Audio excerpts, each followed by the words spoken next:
Welcome to the Atomic Real Estate Show, Philadelphia's #1 real estate podcast and a Direct Subs production.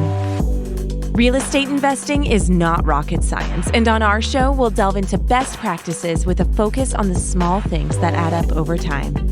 Please enjoy the authentic, informative, and actionable show with our host, Paul Jagelski. I feel like I'm the coach and quarterback, you know what I mean? And I can kind of make decisions and run the show. Yep. With sales, it's just that you're always answering to somebody else. You know Yes, what I mean? sir. So, and there's like just stuff that's not in your control. Oh, God, yeah. And there's stuff in development that's not in your control, but like I can at least try to control the problem. You can exactly. You know? It's my problem. It's my chaos, Exactly. and I can bring it together. We could talk about that. I'm cool. We're gonna just keep going right now, because to me, I have the same feelings. Yeah. I actually, I'm gonna turn that just a little bit towards you. Yeah. I do buying and selling for friends, family, relatives, anybody that like those people want to talk to me to, but I don't advertise it. For sure. I don't try and go out there and cold call. I don't try and mail. I don't try and do all the things that do work for agents. Don't get me wrong. Right. But in my life where I'm at, I don't want to be working for somebody else right now. I don't want to be giving up my nights and my weekends to go show houses. Sure. I don't want to get the phone call on a Wednesday at 4 o'clock. Yo, the house we saw yesterday, let's write that offer. Right. But I'm on my way to soccer practice. Like, the deadline's in 2.5 hours. Yeah. Like, come on. So yes, I get it. I'm more on the investment side myself. Cool. Haven't gotten to development. That's one of my goals. I was hoping to do it in 2023, but shit, man. Those numbers were really tight for me and not willing for me to pull those triggers. Yeah, yeah. So yeah, I get it, dude. That controlled chaos is so much more fun, to be honest. Yeah. Like, the timeline got screwed up. How can I fix this? How can I rebound? How can I get back? Right, right. So where are you working with Don right now? So I have a few projects on my own, a few partnerships. Okay. That on some bigger stuff. Nice. We have a few flips going on. I always try to have like 2 to 3 flips going on at a time. Damn. Just to like, it's basically, that's kind of my job. I look at it like that's a way to bring money in.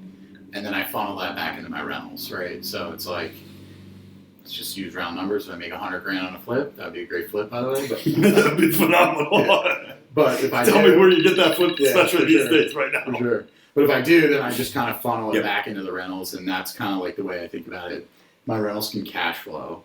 I used to be able to pull out so much money when I was refinancing. Now, you're definitely leaving money in every deal. Yep. A lot. Yeah. So that's kind of the way I look at it. We try not to live off our rental income, but it happens. Yep. You know, it's good income. So right now I have 2 flips going on. Actually, sorry.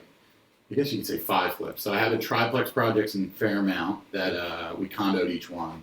Damn. We had one that sold, one that closes next week, and one that's still on the market. So who's running those condo docs for you after you sell them? So basically, we had Alan Knockhamson do like the Okay. condo association, all the documents, everything like that. He was great.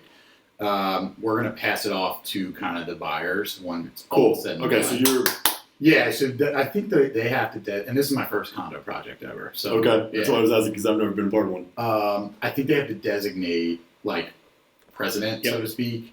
But I'm gonna tee it up every single thing in the email, like here's your water bills, here's your insurance carrier. Cool. Make sure you're, checking your smoke alarms. Like, I just want them to be prepared. Yep. The more I give them up front, the less they contact me on the back end. So, Absolutely. we didn't really broach it with our first buyer yet, just because, like, maybe she wants to do it, but maybe she doesn't. Normally, there's always one that kind of wants to take the lead, so I'll let them figure it out. I always say if I'm going to be a part of an HOA association, I better be the president. Right.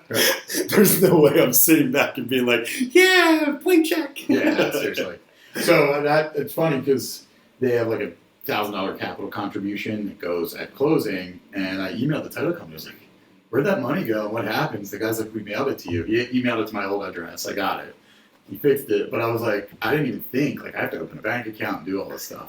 So, God, no, yeah, I didn't think about that part too. So that's all on you then. That's not on the so the like condo I docs. basically establish it all, right? Like I get insurance for the building itself. Okay. Then each individual owner gets insurance for their unit, basically.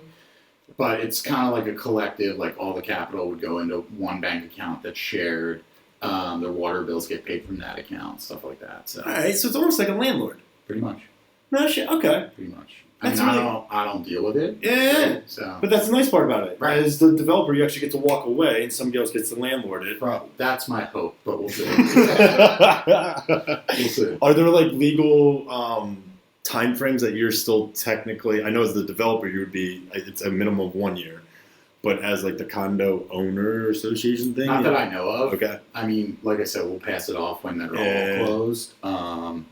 I know, the title company doesn't cut like a check to the owner. Like it goes to the association, and then we have to deposit it into that shared account. Okay. So, All right. still kind of learning all this Yeah, stuff. dude, I that's mean, cool, it's though. separately metered aside from water. So like gas and electric, they can just put in their own names. They each have their own tax ID. They each have their own tax abatement. So.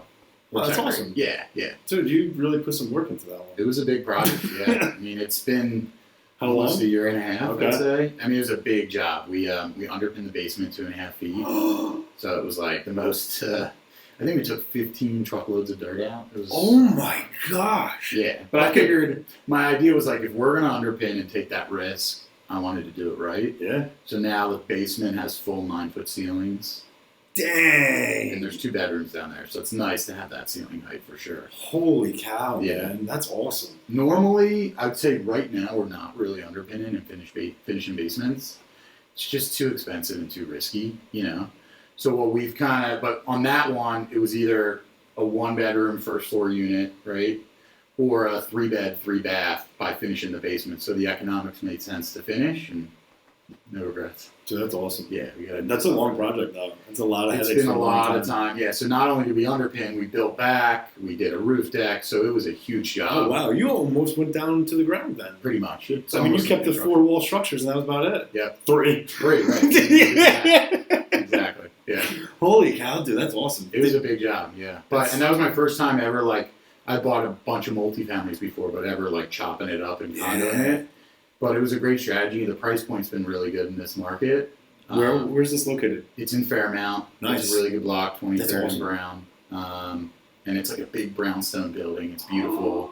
So, yeah, the units are great. We priced the middle one. It's always kind of the least valuable. So that was at $350. The highest one was $450. So really good price point in this market. But yeah, Dude, that's awesome. I've literally been talking to a bunch of developers right now about how we are cutting out that middle. Yeah. Like that 350 to 500 range. Nobody's putting out on the market anymore. They're all going 750 above or way below. There's still middle people here. Yeah. They still need to live somewhere. Well, so that's awesome I that you're kind of getting have back a like that. theory about that too, because I have actually a few listings that are kind of in that 800K price point. And if you really think about it, right, everybody's been affected by the rate increases, right? Crazy increases. Just went up today. Right, exactly. But it's a lot less for somebody who's buying something in the 3s than somebody buying something in the 8s, let's say. Not to mention somebody buying something in the 8s, it's probably not the first time they're buying a home. It's kind of like, I don't want to say a second home, it's like the trade up. Yep. You know what I mean? Trade up. So a lot of people in the city right now aren't deciding to trade up in the city, right? It's dangerous, there's crime, whatever. So they're deciding, all right, if we're going to buy the next home, let's get out of the city. So I think within Philly, that price point is getting hammered right now. It's really tough. There's a lot of inventory, and it's not safe in the city. There's no other way to put it, which is a bummer because I love Philly, but. Me too, dude. And it really sucks that these sellers are so overzealous with the prices too. Yeah. Because you're like, dude, unless I'm a huge conglomerate, I can't make this work. Yeah. The only ones that are making it work are the ones that have people on payroll already that need to make it work. Totally. A lot of those developers are fee developers too, Yep. and that's how they get paid. Exactly. So. It's little guys like me. I'm sitting there and I'm crunching numbers. Like, dude, I can make $8,000 on this if everything goes well. Yeah. It's brutal. I can't do that. Or I look at a BRR and I'm like, I'm leaving $45,000 into a project right now. Yeah. On a BRR like that, I'm supposed to get it back so I can get the next project. For sure. So yeah, that's like this market in a nutshell, right? You need to stay nimble and pivot. So we were doing a lot of those kind of price points. More recently, I bought one in Fishtown that I'm flipping. okay, An agent from my team actually found it. His name's Phil Maizano. He's a beast. that's awesome. Yeah, and he'll be my agent on it. So it's a 3-story, but it's kind of a smaller house. And we decided no structural additions, no roof deck, no basement. But we're going to sell it probably at like $599. So it's a nice price point for Fishtown for a 3-story. As we said, that's a great price point. Somebody can actually move in there. Yeah. And then we found one in Patchogue, very similar. 3-story, not a huge property, but we're not doing anything structural, all easy permit. And same thing, we'll sell it for kind of $599. That's awesome, man. Traditionally, I would like deck it out, finish the basement, do the roof deck, but right now it's not bringing a return, you know? Yeah, which is weird because during COVID, everybody wanted those roof decks. Everybody wanted whatever outdoor space they could possibly imagine. Developers, no offense, slapped on the fastest roof decks they possibly could because they had to turn it. It is what it is. But yeah, now you fast forward and all of a sudden people are starting to go back to work a little bit. Outside spaces are opening up. Yeah. And those roof decks are going right back to where they used to be not worth the investment. I know. I mean, it's such a sexy selling point. You walk for up that photo deck and you see the skyline, and it's awesome, right?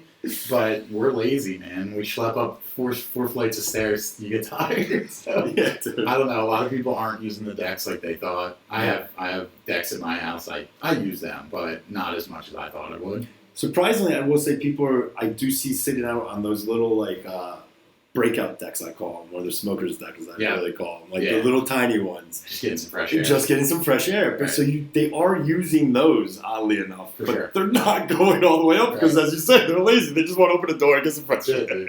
That's it. So that's a trend you're seeing out of it, just not worth putting that rooftop on right now? It's just right now with the city and permitting, it's just such a headache. Like the one I was mentioning in Patchogue, literally we're doing it all on easy permit. So if you can get a letter from a structural engineer saying you're not doing anything structural, that will suffice for a set of plans. So literally we submitted that, got our permit approved in like a week, and we're chugging along, you know. Yeah. So it's a little bit of the headaches and just it used to be you put the money in, you'd see the return. You're not really seeing it anymore. I mean, it depends on the property, right? And then God forbid you're overpriced too. Exactly. If you're selling something super high-end in a high-end neighborhood, then you need to have all those features. Yep. But for the price points we're kind of targeting, we're not really doing a ton of that anymore. Yeah. But it makes sense, though, because you got to make it functional for the people that can actually live there anyway. 100%. So if you go above and beyond, they can't afford it. They're not going to be able to move in. It's going to sit. And then all of a sudden, now you're taking a loss on something that shouldn't have both time and overall development. 100%. And I'm a big believer of pricing stuff well, whether that's my stuff or my clients. So I've always been of the mindset price it at market or maybe even slightly below. Slightly below. And you just get activity through the door, you get the buzz, and sometimes you miss the mark, it happens, right? But the market will correct itself right now. Exactly. God forbid you underprice it $10,000.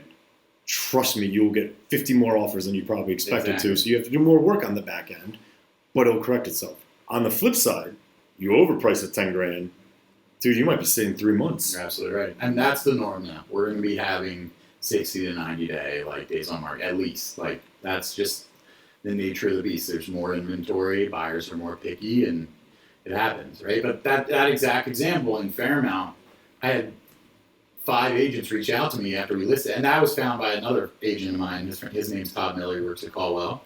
Keep it going. He got the listing, right? He found me a deal, so find me a deal, you'll get the listing. Hell yeah. But we strategically price those units aggressively, well. And I got texts from agents dude, what are you doing? These are low. And look what happened. I sold 2 of them in a month, and I got out of my loan, which is important. Yep. Yes. Because now you can actually move those funds. Yeah. God willing, I'm supposed to close the loan next week, so we'll see. Knock on that wood. I know. I mean, I did a search the other day for new properties, and I consider new within 30 days. And then I did a search for over, so 60 to 90 day properties. Okay. Dude, the number was staggering. There's not that many new properties. They're pretty much all old city properties. It's crazy. Maybe a little bit of that is seasonality. People are waiting for fall. 100%. But yeah, it's a different world, man. And then you start pulling up the properties that, are in the 60s, 90s, and you're like, oh, dude, come on, man. You can't ask $225. Everything's selling in your area for $225. Right. That's brand new. Right. Come on, man. No wonder why you're at 60 days. Nobody. And these buyers or these sellers, I can't give you a low ball because you've already gotten 10 low balls. Right. You've already told them to all go pound dirt. For sure. So me going in there is just going to piss you off even more. Yeah. But yeah, pricing is so key right now. So key. More than ever. Like it used to be, you know, I'm sure you know, 18, 24 months ago, you could put something up. And if you were even in the ballpark of where it should be priced, 25 grand it easily. would move, you know? And now it's just, we got to, as agents, you got to work, you know? It used to be just on autopilot. Oh, yeah, dude, you used to be able to just sit there and pull up the most recent comp, add 10, 15 grand to it. That's your listing. Don't worry about it. Go for it. And as you said, that was 18, 24 months ago, right around that. It lasted for about a year. It was fun. It was awesome if you were a seller. Buyers, on the other hand, let me tell you, I had a fun time with those. I'm sure. But again, the market will correct itself. Yeah. I like where the market's going right now. I don't necessarily like where the rates are going, but I do like the fact that these sellers are starting to get reality checks. Yeah. You can't just, say, I want it worth this and it's going to be worth that anymore. There is a market that we do have to do trends through now. Yeah. So I'm very, very hopeful, especially for anybody who's trying to become a new investor, new developer. Yeah. Over the next 6 to 18 months, we should really start seeing some inventory for us. I hope so. What my biggest struggle right now is historically, most of the deals I've found have been off market. And, I'm the kind of guy who will turn over every stone and work for a deal, right? So if it has title issues, I'll work through it if I can. Yep. I'll talk to relatives and find different avenues to find sellers. But what I'm experiencing is every seller I talk to right now is still holding on to the offers they got a year ago. And it's just it's not even close to the ballpark. Just with lending costs alone, construction has gone up, prices have gone down. It's the perfect storm. Yep. So if I offered you $500,000 last year, it's definitely 400 or less. I was going to say or less. Less. Yep. And it's just, you can't make the numbers work. And they're still holding tight, but my goal is to put myself in front of as many people so when they are ready or motivated, they're calling me. Yep. So that's what I do. I went to go look at an off-market house with a client of mine. After looking at it, the condition, the area, I was like, dude, 200 would be kind of my push to it. It's going to need almost a full gut. It's going to need some redesign. So he offered 208, no agents, knocked me out, pay me on the side, that's fine. Okay. It just got listed. 300. Yeah. You're going to be sitting back with your popcorn watching that thing. Dude, all day. All day. I can't wait. So, and I looked at my client, I was like, as sad as it is, somebody's going to pick this up. Yeah. And they may not get it for, the 3, but it's going to be more than your 208. For sure. And I don't know how the numbers will work. They probably won't, just don't get it. Yeah. So yeah. You just at this time, you got to stay more disciplined than ever. Yeah. That's great advice. Yeah. It's more than ever. And I stick to my numbers. And, occasionally I would push it. It's more on the sales side when I was flipping. I'd say, I think I can get 6, but there's a potential I can get 6 1/4, right? But now I'm underwriting. All right, if I think you can get 6, does it still work at 575? Right? And maybe it's 550. And what's my actual break even? And I'm conservative with construction, but you just gotta again tinker little things and tweak it and adjust to the market. But that's more. Flipping is not what I focus on. It's more rentals. So like I mentioned to you, I have about 30 units myself. Nice. Mostly South Philly. I live in South Philly. Okay. It's great. I started doing singles. Managing yourself? My wife is my property manager. Actually, she's my COO. So love it. That's how we call her. Yeah, she does all my leasing, all my management. I mentioned we're doing some bigger development projects now. That's with 50-50 partners. And Julie, my wife, will manage and lease those for a separate fee, which is great. I want its extra income, but it's a way to kind of keep it close. I know she's going to do a good job. I've trained her well, hopefully. And, it's just... Worst case scenario, you can have a nice little conversation over breakfast. Right. Yeah, for sure. No, she does a phenomenal job. And, I didn't realize how much I needed a property manager until she came on. It took, 3 to 6 months to get her up to speed. Oh, yeah. But once she did, it was holy shit, my time is so much more free to go out and do what I'm good at, which is finding deals and networking and talking to people and talking to banks. So that's what I enjoy. So we have about 30 units ourselves and then close to 20 under construction right now with some partners. Okay. And that's the bigger multifamily stuff. So my 30 was singles, duplexes, triplexes. So still a lot of work. Yeah, and Yeah. I started doing single families for 2-3 years, and then I bought a duplex, which was zoned for 2, but it was historically a single. Converted that. Then I did a few triplexes in Point Breeze and Pennsport and those areas, and then more recently we just finished a 6-unit project. That's new development. We're working on a 9-unit new construction in Queen Village. That's my biggest project right now. Biggest differences between the commercial versus the under 4 units? That's a great question. I would say the pre-construction for the bigger projects is essential, right? So it's, Okay. the architecture working with, the structural engineer is one of the most important pieces. You need somebody who kind of knows the zoning code and who can help navigate those waters. Layouts, too, are so important. Even with rentals now, there's so many rentals on the market, so much competition. If you're not the highest and best for your pricing, then you're not going to win, So, when you do a single, you might get an architect's opinion, but I've done so many now. Take down the walls, spray paint where they're going, and we're done, With the plans, even for our 9-unit, we might have went through 10 iterations on those plans, Dang! Yeah, it was a lot. And that's just always evolving, right? You're moving a sink, you're moving a closet, you're figuring out mechanical rooms. True. Yeah. So it's just bigger stuff. So a lot of that work goes in before you even break ground. The 9-unit I'm doing with my partner Justin Chabra. Okay. He's a great guy, and he and I are kind of GCing that ourselves. We have a GC who he's more of the day-to-day project management. Justin and I are helping bring the subs together and just kind of we're all quarterbacking it together. It's like a great team. That's awesome. So we're learning a lot. We're saving a ton of money by doing it ourselves, but there's learning lessons there for sure. Hey, sometimes you got to pay for those lessons to be learned, or sometimes you just pay somebody else Exactly. to get away from those Exactly. lessons. I like to pay to learn those lessons personally, Totally. because then I don't have to pay somebody in the future, and I Exactly. learn from it. Exactly. It's a perfect juxtaposition of Yep. the 2 projects I was doing. So the 9-unit, Justin and I both have been developing for 7-8 years. We've been talking about doing a project together. He's a little bit better with the construction stuff. I brought the deal, I brought the bank, so it kind of just made sense to partner up. And we decided to GC it because we needed to save money at the time. My 6-unit was completely the opposite. So that was brought to me. Marco De Gabriel's my partner on that one. He's a little less experienced developing, but we found a great price on the land. So I just said to him, dude, we got a great deal. Let's hire out a great contractor, and actually just pick up what we can from them. But that was in Sharswood, so it's further away from my house. So the idea there was look, I don't want to be going to on site 3 times a week, right? So by kind of GCing that out, we handed off the keys, and that just got built. We're leasing that one right now. So Awesome. yeah, cool project. That's really We good. actually buried that one, literally. It's the same as the single family that I would bury. But knock on wood, we should be able to get all our money back on that project. That's It's awesome, great. dude. That's really cool, especially since you were able to kind of sit back and watch it rather than It being was a really dirty great into deal. it.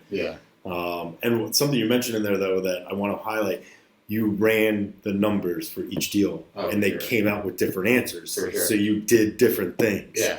And the 9-unit was it was crazy because I was ready to do it. I felt I was this is the next phase of my career. We found it on the MLS. My boy Phil again found that deal. Great guy, right? It was a duplex that was zoned for 6 units by right, but I learned that you could do a low income housing bonus, right? So we upzoned it to 9, and but I got that under contract last February, not this past February, so almost a year and a half ago. Right? Dang. And what happened from February to May, I had 90 days to close. From February to May, rates jumped by 200 basis points. It was insane. And even my lender who I had teed up, the first 2 months, they really weren't asking any questions. And then 30 days before closing, they were asking me for a ton of information and a ton. And I started getting bids from contractors, and those numbers were creeping up. And I was like, holy shit, this deal's not penciling like I thought it was. So that's where I thought of Justin. We've been talking about a project, brought him in, and we're 50-50 partners. We put up 50% of the money, 50% of the risk. We're equal partners. That's awesome. But brought him in, and I knew we could value engineer the construction to get the cost down. So it was a win-win, and it's cool to like work with someone who I respect and like I'm friends with, and it gets very lonely on this development island. Yeah, it does. You start talking to some subs all the time, and they're like, dude, leave me alone, I'm here to work. And you're like, I gotta talk to somebody. For sure. So like just to be able to commiserate with him and like bounce ideas and like, you get a neighbor yelling at you and like you could be like, all right, talk to my partner. You know what I mean? Like we kind of share those responsibilities and headaches, and it's more fun when you're doing it with somebody. And I kind of experienced that with my wife too, right? Yep. Like, a lot of those headaches, I was dealing with on my own before, and now we can kind of bounce ideas off each other, play good cop, bad cop when we need to. So it's not. I always shunned partnerships for a while just because I was like, I want to do it myself. I was a bit of a control freak. But now that I've gotten into it, dipped my toe, it's like something I'm going to keep pursuing. Dude, that's awesome. Yeah. So I'm assuming you started the 6-unit project before you started the 9-unit project. Yes. So that 6 unit's been in the works for years. Do you think you would have been able to do the 9-unit if you did the full-on GCing of the 6-unit because of your time and effort in there? Or do you think you would have just said, 9-unit, I can't do it. I can't make the money work. Everything's creeping up. All my time and energy is going to the 6-unit. That's a good question. I don't think I could have done the 9-unit GCing it myself. I don't. It's just too much risk. And like I said, Justin's a little bit better with the construction, so he helps.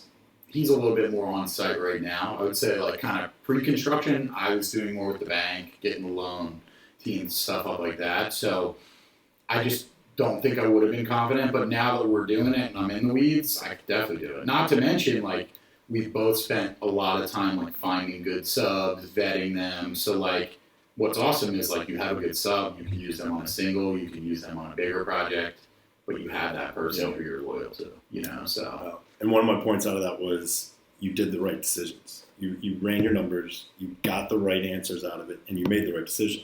Hope so. Because, if you didn't hire out for that 6-unit, the 9-unit would have been so much stress that you never would have had an 100%. Opportunity to it. It would have been off your plate. You would have maybe wholesaled it to somebody, gotten something, and watched them do it and regret it. Exactly. But by doing it, staying diligent, and being like, hey, listen, we can make money by not being involved. We can actually now make this money at the same time. 100%. Exactly right. And that's awesome. And that's where I was mentioning earlier, like in this market, you have to pivot, right? Like it wasn't an ego or pride thing, but like when I had that 9-unit under contract and I started getting nervous, I was like, damn, I can't do this myself, But like, I'd rather bring somebody else in who can help than fucking fail on a project, right? So It just was like, you always have to stay nimble and figure out, and that's where, if I hadn't been friends with my partner for 8 years and commiserated over other deals, like we wouldn't have felt comfortable partnering. So it was like literally I had no plans to ask him to partner. We were getting coffee and I was like, yo, you want to go check it out? And we looked at it and then I was like, dude, you know what? I'm like kind of nervous. Like, would you want this to be our first project? And he was like, dude, that would be awesome. And that was it, man. It was like not this strategic like pitch to him. It just kind of came organically. That's so awesome. Yeah, man. And the fact that you said like you've already been working together, you guys already had an idea of who each other were. Yeah. But you also both bitched and moaned to each other about other projects, so you know the bottom of each other's lives too. Yeah, for sure. And you know where you can help each other. For sure. And I can't tell you how cool that is, especially within real estate, because as you say, it's a very lonely island we sit on sometimes. And to be able to have somebody that you've known now for almost 10 years that you can just call up and now you're partnering with. Exactly, man. And we're looking for bigger stuff, So it's a good relationship for sure. So is he strictly development on his end? He does development. Okay. He doesn't flip as much as I do, but I've found him some projects. Actually, I have one listing for them right now in Graduate Hospital. But yeah, I'll sell a few of his projects or a few of my like close developer friends. Yep. But for the most part, similar to you, like I was helping friends and family my first few years. So like if we're going all the way back, I left my full-time job in 2017 and got licensed and was like, whatever I can do to make money, I'll do it. Yep. Real estate entrepreneur right there. I just need my license and I will find a way to make money. For sure. I mean, I was working the corners, not in that way, but I was finding deals like door knocking or whatever. But basically when I left my job, I got licensed and then organically it just kind of started coming to me. my friends would see I renovated a single family, and they're like, "Oh, can you help me in that neighborhood? Can you help me find a house?" So my first few years, without even trying, I sold like 4 or 5 million. It wasn't groundbreaking, awesome. but it was enough to like keep me afloat. 2017 numbers, that's half of today's prices. Yeah. So do those. I mean, it was a lot, yeah. And it was like I was still doing development, and kind of just trying to wear many hats. I didn't have kids then, so it was a lot easier. But then as I've grown my development, my rental portfolio, I've kind of scaled back on the sales. I did actually just join a team 6 months ago. I joined the Jim Roche real estate team. Cool. And the idea there is I've been friends with Jim, since I started in real estate. We kind of came in together a little bit, different avenues, but he's one of my closest friends in the game. And his team was just growing rapidly. And he came to me and said, "Look, Jordan, like I need somebody. I'm thinking about starting this ISA division, inside sales agent. And I need somebody I trust to kind of be the figurehead of the group." So I'm doing that. And it's cool. Like it's a really good opportunity for me to train younger guys, kind of learn the brokerage business a little bit better from the inside. And Jim knows this just as much as I do. Like I'm going to try to cherry pick the best deals for myself, right? He'll still win and I'll win. But that's the idea, is like access to deals, access to younger, hungrier agents. So it's a lot of fun. So that's really, really cool. It's cool. It's, you know Sky Michaels at Compass? I do. That sounds exactly like what Sky likes to do. Yeah. So to keep that energy. Yeah, for sure. That around here at Compass, we love him because of his energy, because of what he brings to the table out of it. So, dude, keep that going. Because everybody looks up to him. Everybody you touch will look up to you. And then, as you said, it just becomes a self-feeding machine. Yeah. Now, your property management that your wife's running, did you guys start a company for that? We didn't like officially do like LLCs yet. We're that's in the works actually. Okay. Especially with like some of these partnerships she's going to manage. But yeah, really for me, it's always like seasonal for property management in a way. So, winter, early spring is always tax time. So that's like scrambling to get that stuff done. And then right when that ends, April rolls around, we start our leasing season. So it was kind of last fall was training her, getting her up to speed. She helped me a lot with the taxes in the wintertime. And then spring, it was like, go. Like, I think she's leasing like 9 or 10 apartments right now, or homes. So she's busy. Are you using software for your tax business? We do. So we're on, it's property management software. So we're on Buildium. Okay. And what's cool is like within Buildium, you can kind of do your whole ledger for your properties. So, nice. We're starting to like onboard our plumber, for instance. So if we pay him an invoice, we can pay right through the portal, and then it just goes right on our ledger. Yep. We use QuickBooks too. My dad's an accountant, so that's awesome. He helps a lot. But you have that background of at least knowledge out of it. A little bit. I mean, accounting is like a different language, so yeah. No, it's great, and he's super helpful. He's owned a few properties in his day, so like he gave me great advice. And so before she came on, you were doing it all by hand? Everything, man. Damn, dude. I have 5 freaking doors, and I did it by hand up until this year. Yeah.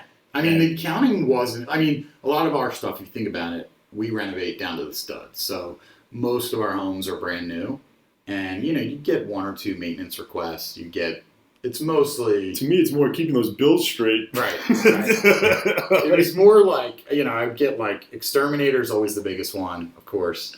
And then like, roof, sometimes AC, whatever. But it was minimal. So I was not struggling with the bookkeeping there. For me, it was the leasing. Like, it's just so demanding. And I'm on top of shit. So like, if somebody messages me, I'll get back to them within an hour. Like, but just that coordination of showing up at a place, somebody not showing, it was so much. So we've gotten very strategic with our leasing as well. So we actually do open houses for our leasing, which is I do too. Yeah. Yep. And it's great. I mean, once I get 3 people asking for a day and time, open house it. Yeah. Done. You just do like a flood of people. They see the competition. It doesn't always work, but occasionally, you do one open house, you get a lease, and it's beautiful. Yep. So. I actually bring paper leases to my open houses. Oh, wow. And I've had clients or tenants actually sign them right then and there because that was their deposit, and I had them Venmo me. Awesome. Are you using any property management software right now? I just started my property management company as of 3 weeks ago. The bank account set up, LLC set up. I just got property management. I haven't rolled it out to my tenants yet. I've given them the option to. And it basically came from my tenants, to be honest. They reached out to me asking, would you be interested in using the software so we could build credit? to me, I do everything for my tenants. Okay. I run my business as kind of a give back. So listen, if it's something that will benefit you, benefit me, and it's not a huge expense, yeah. So I got software. It's $150, less than $150 a year for it. It's called Rent Ready. Yeah, I've heard of it. The clients or tenants can build credit through it by paying through the portal rather than through a Venmo or stuff like that. It's all secured. It can be bank transferred. It can be credit card transferred if they want to do credit card transfer. Nice. It prints out all my allocations. It creates invoices. If I want to create invoices, I can put it under the house. So then I'm not at the end of the year being like, crap, Lowe's receipt $589. Right. That was October. I know what house that was. I've been there. So again, they brought it to me. It's going to benefit my life. I looked into it. Awesome, So yeah, man. I'm all for it. We allow dogs in our places. I've mentioned before because again, that was something that we gave back. Yeah. I had a pit bull living in Philadelphia. It was almost impossible for me to rent. Thank God I had my brother-in-law and he had places because he allowed us to rent. Cool. And when we moved out of the city, it was just something that was like, ding, ding, ding, give back. Yeah. So we don't have breed restrictions. We don't have any of that kind of stuff. As long as I can meet it. Same. I can care. Each dog's going to be treated a little bit differently. I've had a dog that had $100 a month penalty for the first year. They renewed. That $100 came off. Okay. I've had 3 little dogs that came through. They paid a one-time fee because they're not going to do anything. Right. They're little tiny things. I have a dog and a cat that, they were so mellow. I was like, dude, I don't need anything from you. Like, Right. these things ain't doing no damage. They're not even moving when I walk in the apartment. Right. So each one's kind of treated a little bit differently out of it, but we allow it. Yeah. Same. To me, it's finding that niche as a landlord to give back Right. that you're comfortable with. Yeah. Yeah. Some people, they're the artsy types. So they'll give back. They'll keep their apartments. I've been into tenants' places and paint all over the walls. Landlords say, okay. That I'm a musician. Let it go. Right. So everybody has their own. Everybody has a little niche in it. For sure. But to me, that's one of the reasons why I got into it was to give back, to be able to help other people because I was helped. Yeah. And I have found it very rewarding to do it that way versus the few times that I've tried to build like a business out of it. Totally. I'm just like, ruin the relationship. At the core of our business, right? Like, we're humans. And the sooner you realize that it's not just about raising rents and dollars and cents, it just, there can be a lot that's fulfilling out of the business. And be transparent. For sure. I tell all my tenants, hey, listen, the minute you sign this lease, there's a $10 nail hole penalty if you do not spackle a nail hole. All right. It's in there. Right. It's in my lease. You can read it. I know they're not going to read it, but I make them literally initial next to it so that they have to sit and they can't say, oh, you didn't tell me. Right. It's right there. Right. Made you initial next to that one. I'm not going to lie to you. I'm not going to be terrible to you. I'm not even, security deposit's one of those things where I sit there and say, as long as you didn't do huge damage, Right. what do I care? I got to flip this place over anyway. Right. I got to do certain things. Come Monday, I get a place back. They called me up. Hey, we're moving out. We got to break lease. Sorry, blah, blah. We worked through all of it. And I go, listen, dude, don't clean it. I'm ripping the kitchen out. I'm ripping the carpet out. And I'm redoing the bathroom. Don't clean it. Right. There's no point in you spending $500 to get it clean. For sure. And there's no point in me coming back and be like, I need a cleaner, $500. Let me take from your security deposit. Right. Please. What did they do? They referred me. I might already have tenants now. That's awesome. I could have been a-hole. Could have kept $500. For sure. Would have lost me 3 months. Yeah. Especially in this environment. I mean, we saw it even more during COVID. Like, right when COVID hit, I emailed all my tenants and just said, look, what do you need? The world is a mess. If you need it, we don't want your housing situation to be stressful because you're stuck in your house. You know what I mean? So we just said, if you need anything, let us know. If you're having trouble with your job or anything like that. And we got several people emailed us back saying thank you for just understanding and lo and behold, we had no missed payments during COVID, and that was because there's this mutual respect. We take care of our tenants, they take care of us, they take care of our houses, so we don't like to say we're the best landlords in South Philly, but we're definitely in the top tier for sure. And we have top tier properties for that. And that was one of my concerns about getting software, to be honest. Yeah. I was afraid to lose that connection with my tenants. But they brought it to me, and they'll always have my cell phone number. That will never be anything. They'll like it better due time. I mean, our tenants now, most of them set up auto pay, so they're not even logging in and paying rent. All their important documents, anything like that, is uploaded to their portal. They can reference that. maintenance That's requests awesome. are on the portal. Yep. So we can send that directly to our sub and then get back to them. They know where the communication is. It's just, in today's day and age, you know, It does I make did life it. easier. I mean, at the very beginning, I did the same thing, right? At the first 2 tenants, it was like Venmo me. And then I got up to like 10 and I was like going through a spreadsheet, like checking them off. You know?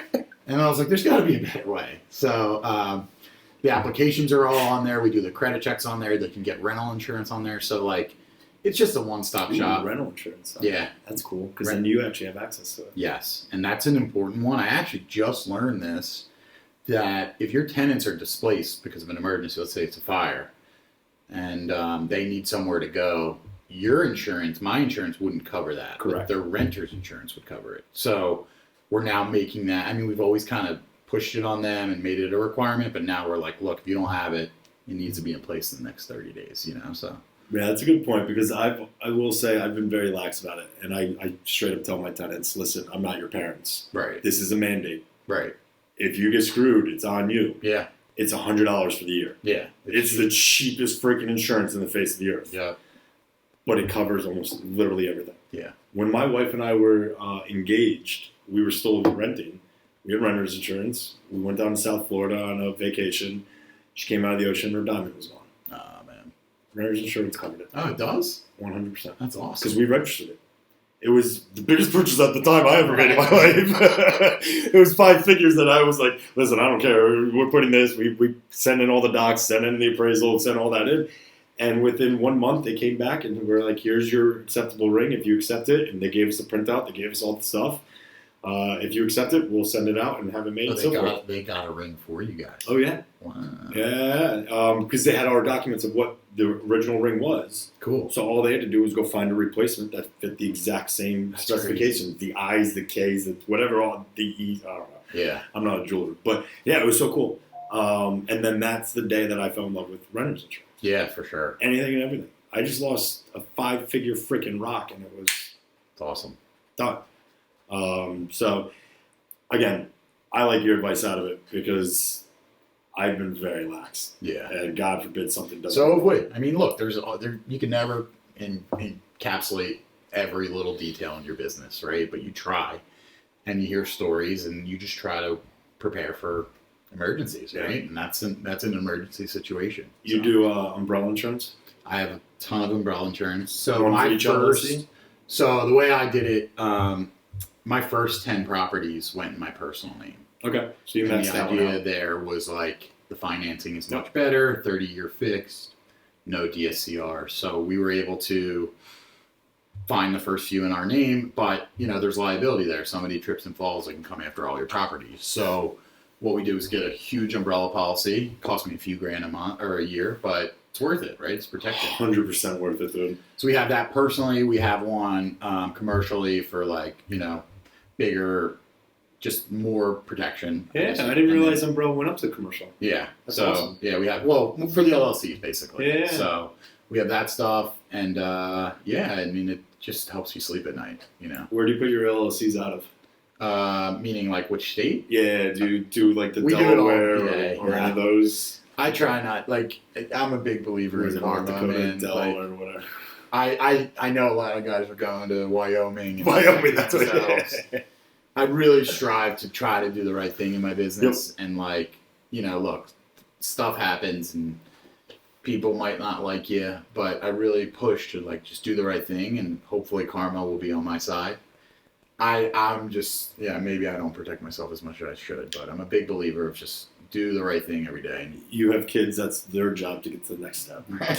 You built the great foundation, now they can build it up. It's no different than any of these houses in South Philly. Somebody built that foundation for you. Sure. You built it up and turned it from a 2-plex, or what was it, a 4 into a 9? Yeah. Or 3 into a 9? It's funny you say that too, because I have 2 little guys, they're 4 and 2. And they're very different, as I'm sure you can imagine. But one's a little more analytical, one's definitely more social. And I always say to my wife, who's going to be the CEO? I think it's going to be my little guy, because he's just in your face, wants to talk, whatever. But whatever they want to do, they don't have to get into real estate, but it is a great vehicle and mechanism, as you know. And I love it.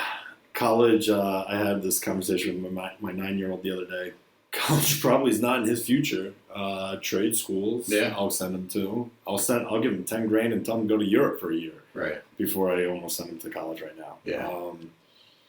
It's just, I want them to understand what real estate is and understand that you don't have to work in the grind. You don't have to do the rat race. You want to do it, go for it. Yeah. But I like real estate, and I want them to understand what real estate is. We have real estate conversations almost daily in our house. Great. How old are your kids? Both boys, 9 and 5. Love it. We don't talk thousands, we talk hundreds. So, like, I just sold a house, and they think it's sold for $400, and they think that's great and awesome. But then my 9-year-old comes up to me and goes, "But what's the other house to sell for?" I'm like, "You son of a bitch." He's on to you. Well, depends upon how many bedrooms there are and so forth, buddy. But Right. So he gets into that part out of it. He's what we call the CEO of our family. There you go, man. Everybody's got one. My youngest is more of the, like me, pick it up, put it down, and demo it. Let's go. All right. He'll jump right in, doesn't really care. My older is definitely the analytic and the one that will have the, paralysis by analysis by paralysis. Yeah. But yeah, I want them to understand real estate. I want Cool. them to understand fixing things, how to fix a toilet, Right. how to fix a faucet, the stupid little things. Even if they don't want to be in real estate, Right. just understand how to fix it. I'm watching this generation today, and no offense to you, ladies and gentlemen, I don't mean it in any bad way, but you literally call to change a light bulb. For sure. You call me to tell me your sink's dripping, and it's nothing more than you didn't tighten the handle Right. all the way. Like, It's very lazy. like Admittedly, I'm right there, but yeah, through the years you get handy. It's funny because I always joked like, I'm a chubby Jewish guy, right? I'm not very handy, but like a few years ago, my wife's like, I know you say that, but like you did stuff at our house, like you're handy, you just don't realize it, So yeah, it is a useful skill. Like outside of what we do professionally, it is a useful skill to be able to fix things. But I went to my wife and her family are big on like Facebook Marketplace, finding little things that work and so forth. And my mother-in-law just got a new house, so they needed a new dining room table. They found a dining room table. We went to go pick it up. Person comes over, is like, "Do you need help taking it apart?" I was like, "I'm fine." right, They hand me some tools. I'm like, no idea what I'm doing. These are hex nuts. I need a screwdriver if you really want to help me. Yeah, Comes back with a drill. I'm like, that makes the hole. right, I'm like, come on, man, I don't need help. Like, just right. I'm good on this. And the kid looked at me and was just like, I don't know, my dad gave me all these and stuff. Yeah. Different generation, dude. But yes, you have to have some kind of handiness because I understand, listen, you're developing and you're putting everything in brand new so that people don't have to have For that sure. handiness, but it's also on your back end so that you don't have to have all those headaches. Totally. And don't get me wrong. I mean, like, my first single that I bought is now 9 years old, So we actually just did like a heavy turnover where we redid the floors, painted the whole house different color, and, it cost me some money, but every so often you're going to need to spruce these things up. Yep. So, we definitely get our fair share of maintenance stuff, and especially on the older stuff, Yeah, I typically like to sit there and say in the tenant world, there's like the high end part, and then there's, again, the low end part. Yeah. If you make your place look at the low end part, they're going to treat it like a low end part. Totally. If you make it look nice and you put in nice things, they will respect it. 100%. And to me, that's one of the reasons why I started my own property management company, was because I still believe in meeting the tenant.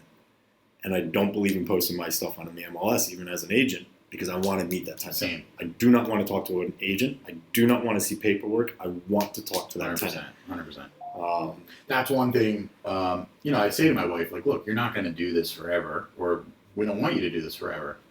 So, always document what you're doing and, like, write down those steps. But eventually, I think the first hire we're going to make outside of her and I is like a showing agent, leasing agent, where they're going to meet the people on site. But I said to Julie, like, whether it's me or her, I need her to have that final Say, face-to-face, or maybe it's a Zoom where they can meet those people, but there's just something in your gut when you meet somebody and we've been very fortunate, we have great tenants, but I want her to kind of think of like, okay, if it's 90% of your time is going to the property, coordinating, let's hire somebody to do that. And then the final 10 is like your judge of character, your screening, then that's what I want you doing, you know? Yep. So, But that judge of character, so you said you have almost 30 units and you have good tenants. great tenants. Think about that. Yeah, it's crazy. That's a direct reflection on yourself and your wife out of it. Yeah. I know she just got into it, so more of yourself out of it. But when these landlords have issues and they come to me, my tenant sucks, they're not paying, they're destroying my places. Did you meet them? No. Right. I used an agent. They gave me, yes, 100%. they're doing their job Right. to get your place filled. Their job isn't to make it filled with great people. Of course. Their job is to get it filled. Of course. And you signed off on it. Yeah. So, Look, there's always going to be a one-off, Absolutely. always. But people have life changes and their situations. predominantly, you can, and that was another shift we made kind of post-COVID was like, we need to double down on our screening efforts. So we always have run credit. We've always done background checks, but now it's not only are we talking to their former landlord, we're trying to go 2 landlords back, or we call everybody's job and we get their permission and we say, look, we just want a reference from your employer. Because we've had employers be like, he's okay. Sometimes he shows up late to work. And that's not a tenant that I'm going to want because they're going to pay late, right? So, we just really double down on our screening efforts. And if something doesn't feel right, we're going to ask those questions, and I'll turn down an okay tenant all day if it just doesn't feel right. Yep. All day. So. I have turned down 800 credit scores and taken 650s. Right. Because they just felt better. Yeah. And guess what? They stayed for 2.5 years and they were beautiful. Awesome people. We always say, like, credit is obviously important and income is, you got to make sure you can afford it. But the number one thing for us is communication, right? So if we get a tenant who reaches out and is very communicative, plans a time, shows up on time, if they're running late and they shoot us a message and say, sorry, running a few minutes late, like, that speaks volumes, and that just speaks to them as tenants, and, It's cool that you said that because when I was in the corporate world as a hiring manager, I was in restaurants and hospitals. And hospitals specifically, I used to use this one all the time because I wore a suit. Most doctors wear suits. Most other people were wearing suits. So you never really knew who you were supposed to interview. Right. I would tell them, hey, come to my cafeteria, ask the hostess to be sat, and I would tell the hostess exactly where to sit. Reserved, they sit here. I purposely would show up 15 minutes late to my interviews. Interesting. I was sitting across the room. Gotcha. I was watching that person and what they did in the 15 minutes that they were supposed to be there. Love it. But did not have supervision. Right. Well, guess what? I'm not hiring you. Right. No phone, just sitting there attentively, looking around. You've already made leaps and bounds into my world. For sure. And I do it with tenants now, too. Love it. Same exact thing. Hey, listen, our showing's at 10 o'clock. I'll get there at 9:45. I will sit in my car, and I'll wait to see when they show up. For sure. And then I'll follow them up. Oh, you guys here? Yeah. Yeah. It's a great idea. To me, again, that interaction, words lie to you. For sure. Body language is very, very hard to lie to. Absolutely, man. Paper can lie to you. I've called places, shop. Hey, can I check up on little Sally Susie? Does she work here? She said she's works there and she's going to be living now close to her work. Yeah, she definitely works here. All right, where are you guys located? Right. You gave me a friend's number, didn't you? Right. Like, come on! It's amazing, but you can do these little tweaks where it's like, okay, you call their former landlord. One of the things we ask is crazy, but we say, what's the address that they lived at? Because on their application, they put an address, right? And half the time, if it's a lie, you're going to know very quickly. Yep. That's a great one. I like that a lot. They put it on their app, I think they're forced on our property management software. There's like a set application. 2 or 3 they have to fill it out, and by doing that we can just have a little more detail. And in today's world, you hear stories of like falsified bank statements and falsified job offers, and it's not worth it. Nope. So you try to avoid it. There's always going to be an instance where somebody slips through the cracks, but if the majority of your tenants are good, it makes your life a lot easier. I'm with you. I try and do everything as I can on the up and up. Yeah. So are all your places through Eclipse? You have your rental license for all of them? Yeah. Damn, dude. 100%. Good for you. I mean, it's a battle to work on Eclipse or anything with licenses. For instance, we just had a bunch of renewals come up, and the city had some flag on my, business tax for an LLC that I never did business in. And it took us 6 weeks to resolve. So to not have those licenses was just like a pain in my ass. Dude, isn't it like such an overwhelming cloud on your shoulders? Yeah. I've got one right now, and it's vacant, and it doesn't even have a license on it. And I'm like, oh my god. Yeah, because a lot of it is like, especially when you get into the multis, you want to make sure you keep that zoning, you know. And but yeah, everything's kind of above board there. I just need that lead taste. The lead test is brutal. We went through that last summer. Dude, they just made it more strict. Did they? Yeah. So the numbers just went down even more. But yet the city can use it on all of our street paint. They can use it in our city fences. It's everywhere, according to the city, but it can't be in our houses. I know. It's crazy. And at least you're tearing down, so you got like 90% of it out of it anyway, no matter what. But, yeah. Like I look for more of the grandma houses, so I mean, I'm painting over. Yeah. You know, I'm taking down some walls, but it's not down to the studs. Right. But yeah, it's... And don't get me wrong, at the beginning, that one I just mentioned that we turned over, that was kind of a light rehab. And I bought a few. I bought a triplex that was fully rented, so we've kind of just nursed that one along. We've had some that we've just spruced up, you know. But once I gutted one and realized how maintenance-free it was, I was like, this is kind of a better strategy. But it's hard to work right now. And I remember I had a property in Pensport that I bought. And the windows looked okay, and I was like, you know what? I'm spending a lot of money on this rehab. Like, I'm just not going to do the windows, right? And then my tenant moves in, and I'll never forget this. She was like, the window in our bathroom somehow fell out, like into the yard. Thank God nobody was in the yard. But I was like, it was just like a kind of a light bulb wake-up call of like, screwed in? I think my contractors were probably like unloading materials through it and maybe didn't reattach it somehow. But it was like a awakening for me of like, when you don't address something, that's going to be the first problem you have, you know? And that is like so tried and true, right? If you don't address a basement, you're going to have problems in the basement. It always happens. So for me, I try to stay away from like the light rehabs unless, you know, but now with the market where it is, like you can't do full guts on some houses and make it work. So you got to pivot, you know? Yeah. I mean, a full gut used to be, I don't know, 100, 150. And now you're looking almost in the twos. Dude, you mentioned earlier, like a single family where you were leaving like 40, 50K into. So I bought a house in Point Breeze probably 6 months ago. So it's recent. And I got it for like 90 grand. It's a great deal. Nice. You know, really nice number, good block. It was through a neighbor that I knew, like completely word of mouth. They knew me and happy to sell it to me. And, you know, I budgeted like, just a small house. I think I budgeted like 110, you know. Okay. And I had my engineer come over to write the letter for an easy permit, and he was like, "Look, dude, I can write you a letter, but I'm not comfortable with the brick facade. It's in bad shape." So he was like, "You got to redo the brick." And then we went in the basement, and you noticed something there, and he said, "You got to parge this," and it just like was 20 to 25 grand of stuff that I didn't account for. And I ran my numbers, and I was like, "I bought this house right. Like that's what they tell you, buy it right."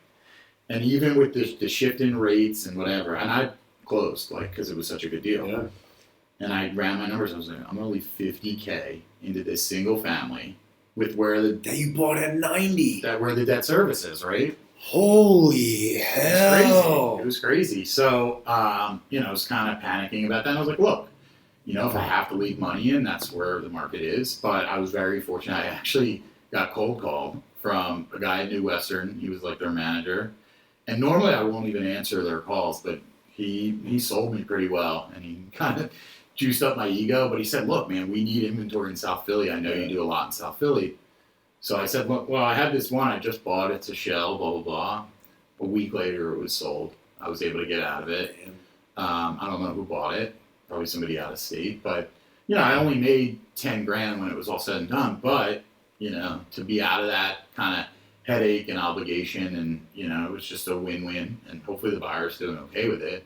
Some people can leave money into a deal. They can buy something. I mean, so far I have had to.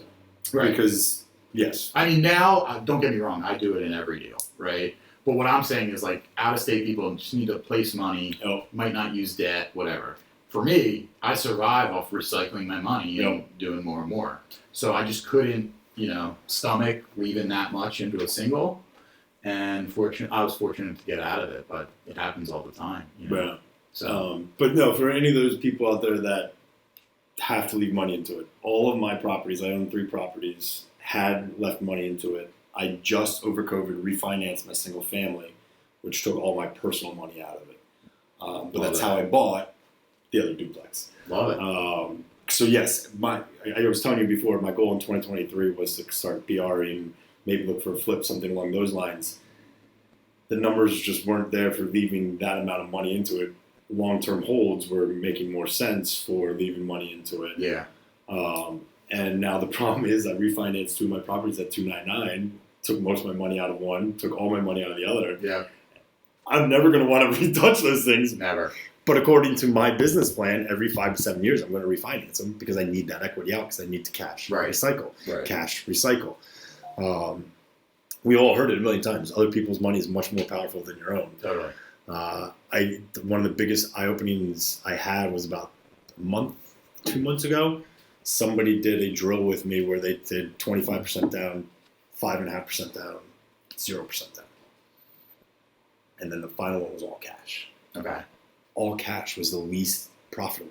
Yeah. You make no money monthly. You make no money long term.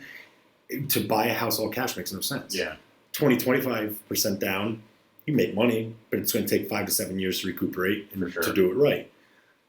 5.5%, 3.5% down, you can do it in about a year, make that money back. And that's the house hacking. Gotcha. 0% using everybody's money. Welcome to the big boys in the real estate. For sure, man. I mean, that's what it is. Every quality investor knows how to raise debt. That's the name of the game. Yep. Right? Other people's money. Other people's money. But where I heard a contrarian kind of take, it was a Bigger Pockets episode. If you love Bigger Pockets. Yeah. I came in listening to those podcasts 8 years ago, and I still do today. And the guy had a really interesting take of his lifestyle is kind of slowing down, and I think he was living abroad. And he said, even though my debt is low, I have a really low interest rate, he's paying some stuff down just because it aligns with his lifestyle, and that's where I always struggle. It's I could always borrow and leverage and do more and more. But for me, the question is when is enough? And that's the biggest, I think, struggle that entrepreneurs deal with. I was going to say, when you find that answer, make a book, please. Nobody knows, right? And it's we're hungry and we're competitive and we're bartenders. Yeah, I'm addicted to it. I know I am. But at the same time, it's I want to be there for my kids, and I want to focus on my marriage, and I want to have my hobbies, and I want everything, right? Yep. So it's interesting. I'm in my mid-30s now. I've always had a goal to retire young, and I probably can in a few years, but I don't know if I'm going to want to, right? Well, and then once you get them all paid off, do you really want them all paid off? Because now all your money's sitting in something that somebody can sue and take from you. So, hey, I like that monthly income, but I'd much rather have nothing in there, so you don't want to take it. So yeah, and that's the weird part, right? No matter where you are in your life with real estate, there's 100 people telling you can go 100 different ways. Yeah. So you just got to find your avenue. You got to figure out what works for you. Absolutely. And stick to it. Absolutely. When you pivot because you have to, because the market calls for it. Exactly. But you don't pivot just to pivot. I think that's such an important lesson. And when I first started studying and reading and analysis by paralysis, you said I was in it for a year just trying to find my first property, and I was getting calls, buy this property in Southwest Philly for $20,000. Then why don't you do it? That's the first thing that always goes through my head. I was like, why are you telling me? You do it. Yeah, but it was a wholesaler or whomever, $20,000 for a house, and I was like, how can I lose here, right? Buy it for 20, even if you have to put 100, you have a $120,000 property. But you think about it, and it's at what cost does that come, right? What kind of tenant are you going to get there? Are you going to want to go to that property at nighttime? So I really built my business around what I was comfortable with in my life. So I knew, maybe my properties won't cash flow $1,000 a month. Maybe it's half that or less. But I know I'm getting paid every month. My tenants are great. They take care of my houses. I can go there at nighttime. I can go there during the day. And it just built it around what I felt comfortable with. Now, my strategy might not work for other people who want more cash flow or who want more appreciation, but for me, it works. I live in South Philly. I can get to any of my properties within 5-10 minutes. Yeah, that's awesome. Awesome, right? That's phenomenal, because I'm the same way. Yeah, and it's just, I know the blocks really well. I find deals through neighbors because I have good relationships with them. And I ended up moving like dead center of I was building a house to sell, and was walking with a buddy, and he's like, "Could you imagine living here? This house is sick." And I was like, "You're such a developer." I was like, "Holy shit! I never thought of that." And I lived 3 blocks away from that house, but I was there 3 years. I figured I could sell my house, not pay taxes, right? You don't pay on your primary home. So I sold that off market to a friend I went to college with, who I ran into at a party. It's a crazy story. And I moved to this new house that me and my wife literally developed from the ground up. And it was we catered the exact house to what we wanted, right? Our bedroom is on the same floor as our kids, right? In Philly, how's that possible?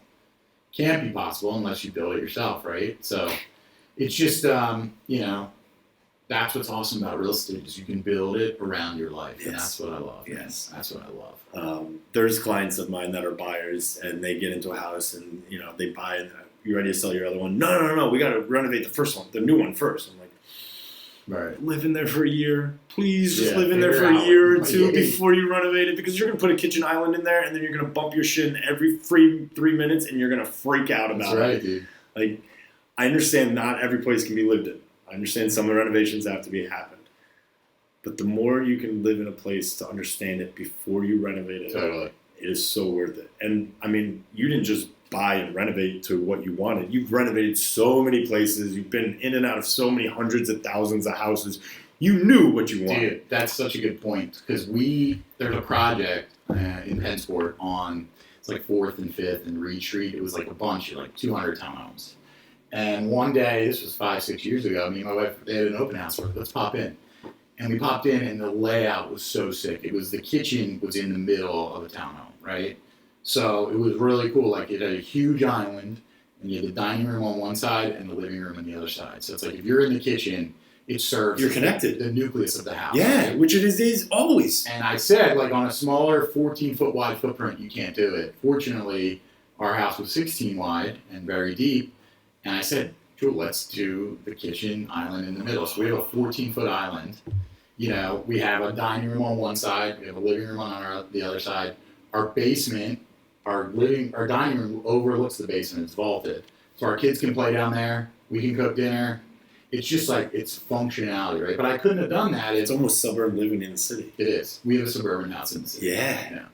We got a garage too, which is huge. So it's cool. It's such a developer. I'll pivot it out a little because we're going to sell it in a year or two. So hopefully I'll find a buyer. All right. Well, actually, that brings up a good question. Sure. What are you putting into houses today that you're seeing trending for the market? What are consumers? What are buyers looking for? Great question. So for us, layout and functionality of the home has always been and will always be the most important thing. So whether that is where your closet goes, how big your closet is, a doorway, a light switch, we are very focused on how the house lays out, right? So if a buyer comes in, we don't want them to say, this closet sucks, it's too small, I don't like that you have to go all the way down the hallway to the bathroom. We're always getting creative with layout. So number one, that's the most important thing. And that's the first thing I look for when I'm looking at a shell.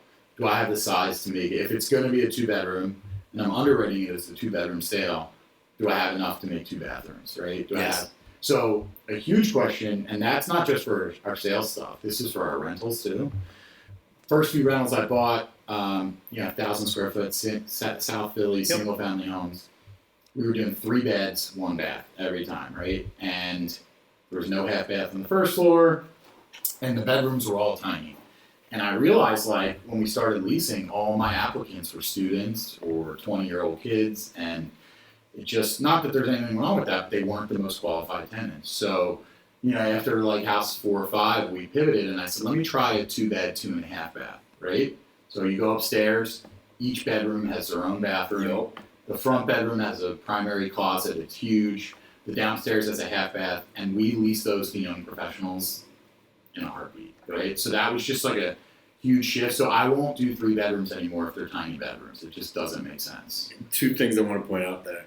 Half bath on the first floor is one of my favorite things. Imperative. You keep the public out of the privacy. 100%. And as a tenant, that is so huge. Or buyer or anything. And Just absolutely. living there, right? 100%. We talked about it earlier. I'm lazy, right? I don't want to go upstairs. Absolutely. To the bathroom. And I don't want 4 people waiting in line outside my bedroom For sure. to use the bathroom. For sure. And I don't want somebody sneaking through my bedroom to try and use my bathroom. It's funny you say that. The first house we ever did, we moved into 3-bed, 1-bath, and we built a half bath like right off the alley. Mm-hmm. And the second we built it, I said to my wife, I was like, this is life changing. Just to be able to like be watching TV and just go to the bathroom, or not have our friends, trek through your house. What if they have dirty freaking damn shoes on and they just went through your whole house? So we do that for rentals, or for rentals and sales, it's layout, right? That's number one. For sales, it's definitely more on the finishes now. We're just trying to. I've always tried to push the envelope. And it's something I'm into, right? Like I'm always on Instagram looking for different ideas. Where are you sourcing those finishes? I know it's not Lowe's and Home Depot. No. I mean, vanities are always tricky, so occasionally we'll get those from Lowe's and Depot. Sometimes Wayfair. Flooring, we do a lot on Washington Ave. Okay. Like, Washington Brothers, YD, all those. I've used Millennium quite a bit on Oregon Avenue. Okay. And a lot of it to me is just like finding what's next, you know what I mean? So I remember 5 years ago, one of my first flips in Fishtown, we did like dark blue cabinets, right? And nobody was doing that at the time. And then now, 3 years ago, everybody's doing dark blue. It's kind of old, right? This most recent one in Fairmount, we did like a really light blue, and it's almost like a light blue gray. We did the countertops going up as the backsplash. Really cool look. So, and I've gotten several comments like, I love these cabinets. Where'd you get them? And it was just me shopping on Washington Ave. I think I got those from Millennium actually, but we always are looking for finishes, looking for new ideas. There's a lot of inspo that comes from Instagram. Flooring, I get a lot of flooring from Bell Flooring up in Northern Liberties, Fishtown. They're great to work with. They're just easy to work with. Great guys. But yeah, we're always looking for new ideas, right? Always looking for new inspiration and just trying to do a little bit extra where, we differentiate our product. We do a lot of shiplap. I think we have like a modern farmhouse kind of vibe. Okay. So we're always doing a farmhouse sink. And that's what's awesome about flipping. When you start getting into flipping, you realize you get comments or you get feedback and you talk to the buyers at closing. You get feedback on what they loved or what caught their eye and you do it again, right? So we'll spend $500, $600 for a sink.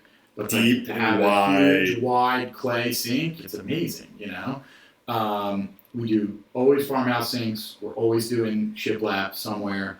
We always do a feature wall in the primary bedroom. Oh, cool. So just somewhere like when we stage it, the bed is up against a feature wall. I've most recently been putting sconces in the master bedroom. They're coming back. Bedroom. Yeah. So really? We'll put one on each side with a light switch. Trying to think what else. Barn doors, we're big into that. Herringbone floors, we've done that a bunch. How's your Tyler like you for that? It's more money. I mean, the installer says it's more labor, it's more money. Yeah. But that's where you can learn. By having that experience, you can learn where to put your dollars, And that's what I think is one of the, again, coolest things about real estate. Is there's certain things that, you don't have to spend all that much on, but if you spend a little bit more here, it pays for itself. Totally. And we're kind of the same with our rentals. We don't want cheap. We don't want low end. We want a higher end feel. We want recessed lights. We want deep sinks, garbage disposal, dishwashers, lighting and outlets anywhere and everywhere so that you can plug in and play anywhere and anywhere. Natural light's a big one for me. Oh, yeah. Windows are huge. Anywhere and everywhere I can have a window. Not a big fan of skylights, but if they're there, hey, make sure they're not leaking and I don't take them out. Yeah. And then real quick, something that I want to ask you about because it's a big pet peeve of mine. Coat closets. Why are they coming out? Why are people not doing them? Why are they disappearing from city houses? I think with city houses, you're really dealing with a box, right? And you have to carve out a space in a limited amount of space to fix it or figure out where it's going to go. But we always try to find a place to put them. My favorite spot to put them. I just need a 3x3, just a couple coats. I don't even do a closet. Shoes. Really, what I do is a nook. When we have a basement, there's a landing that's off, right off the dining room or whatever it is. We'll put a coat rack up there or something. Even just something. I agree. I mean, that's where we get detailed now, and that's where you make your money is, people have a vacuum cleaner. Where are they going to put their vacuum? You know what I mean? Where are they going to put their trash cans? The So those stupid little details. things. But if you live in that house and you experience it, you know what bothers you. And they might not even know when they buy it, but... Oh, they don't. I can tell you how many buyers I've walked through 100%. And I've been like, you guys do realize there's no storage on this first floor. Like, what do you mean? I'm like, where are you putting your cleaning, your shoes, and your jackets? Yeah. It's so beautiful. You walk right into the living room. Right. I'm like, yes. And then there's the kitchen. Right. There's nothing. You have to go downstairs to your room to deposit everything. For sure. Which, don't get me wrong, keeps a nice, clean, tidy house. But we don't live that way. Yeah. I mean, look, there's some instances, like we built triplexes where the middle unit, they might have a small balcony, but it's like where they put their trash, right? And it drives me nuts. So, like, we try to solve the problem for our tenants. Thank you, because they will solve it. Of course, and the wrong way. So, at that house, I remember we bought, like, huge trash totes, and we designated a little area out front, and we locked them up, so that way people weren't just dumping trash in there. And our tenants love it, right? They just bring their trash down. It's secure. It's not by the entrance, and it's just in a little area that keeps their trash out of their unit, but outside. You know what I mean? So little things like that, unfortunately, you need experience to pick it up. Are you doing electronic door locks? Yes. On all your places? All the multis, not on the single. Key backup? Key backup with a keypad. Okay. Maintenance-wise, it's a little trickier. So we have it on our property checklist.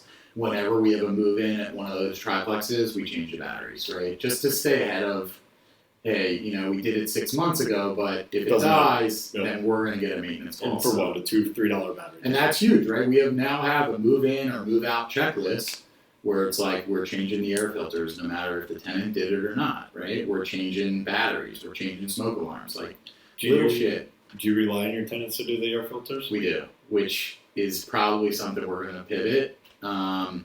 We send it to them, or we remind them every 3 months. We kind of have an auto reminder. Hey, it's sunny out, it's hot. Change your air filters because we'll know if they break and if it's because of the filter. Normally, I pay for it anyway because I do too. I send them 12 filters or 10 filters, or whatever the package I can find. Or even the maintenance, right? If something breaks, normally, hope they're not listening, but we'll pay for the maintenance. But we encourage them to change the filters. That's the big one. Your software should be able to send them monthly. They do. Okay. Yeah. Because I just found that out on Red. Yeah, no, it's awesome. I can preset messages to be sent on what days and what time. For sure. The other thing we do, we put snow removal on the tenants. We haven't had snow in a few years, but no, they're all sitting with salt that I dropped off, and I'm like, but I'm not picking it up. We'll leave a bag of salt in their basement, and we'll still have, whether it's me, Julie, my maintenance handyman, whatever. We'll still have them drive by if there's snow and just to make sure, And again, you're 5 minutes from all of them anyway. Yeah. I mean, that's what's amazing. I remember living in Point Breeze at one of my first homes. I met a guy who's riding around his bike. He's like, dude, you shouldn't be shoveling. Let me shovel. I was like, I'm doing it at my house, but I got a rental in the block. You want to go do it? He's like, yeah, give me $20. I still talk to that dude. He rides around his bike, does all my houses. So that's how my brother-in-law started his plowing business. Yeah. It was literally just picking up random people. Snow days, he drove around with a truck. Hey, I'll give you $20, jump in my truck. And you just go find driveways, shovel them out. And now he's got a fairly successful if it snows plowing business. Yeah.